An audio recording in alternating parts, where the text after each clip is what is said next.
Students, last time we learned the daffodils, but this time from the exam point of view we shall go to one stanza and some questions as usually they are asked in the plus 2 examination. Let us go to the first stanza. What the stanza is?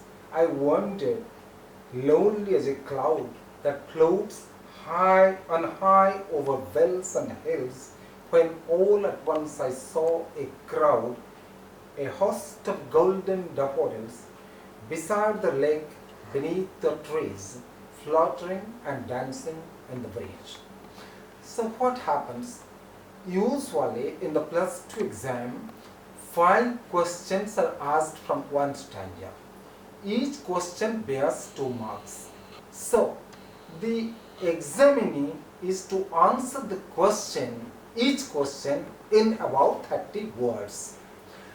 Let us come to the first question. How do they ask? They ask 5 questions. Sometimes for the police ones, for the dull students, usually they ask the first question from the last line. You should be cunning enough to know from which section the question is asked. Let us come to the question. When did the poet see the daffodils? The examinee is to be very cautious and conscious of the tense of the sentence, tense of the question. When did the poet see the daffodils? It is a question. Someone can answer partially from the stanza and partially from outside. So what happens? When did the poet see the daffodils? The poet saw. This should be the answer. This should be the beginning. The poet saw the daffodils when, as he was traveling aimlessly all alone in the English countryside. Answers of various types can be given to this question, but it should be in past tense. And someone can say, once the poet was moving, the poet was strolling, the poet was roaming, the poet was wandering in the highlands of Europe. By chance, all at once, he came across a long line of golden daffodils. So thus, he can answer the first question. Coming to the second, where did the poet see the daffodils? The answer is very well present in this particular stanza, but we should understand, beside the lake and beneath the trees. We have to write it in prosaic form.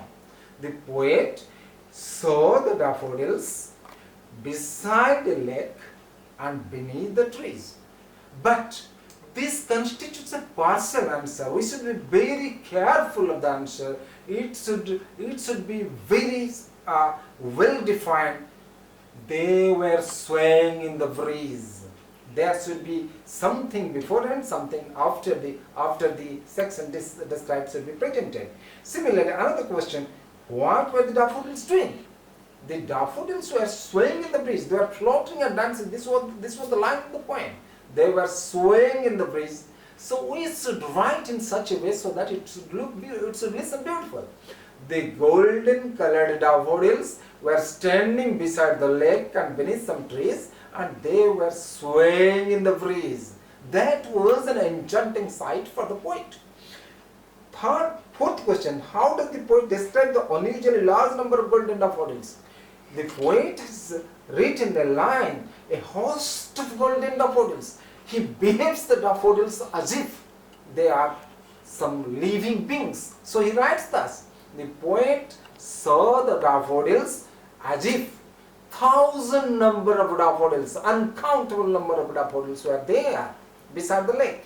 And last question should be, how does the poet compare himself to a lone cloud in the sky? The poet saw